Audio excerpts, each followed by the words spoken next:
Every action you take is a vote for the type of person you wish to become. James Clear. You're not shaped by big decisions. You're shaped by tiny choices repeated daily.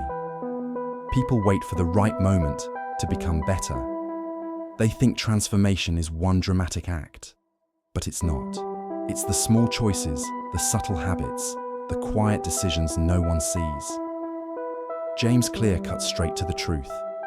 Every action is a vote. Every choice is a direction. Every routine is a signal telling your future who you're becoming. You don't need perfection. You just need consistent votes cast in favor of your best self. So ask yourself, what did you vote for today?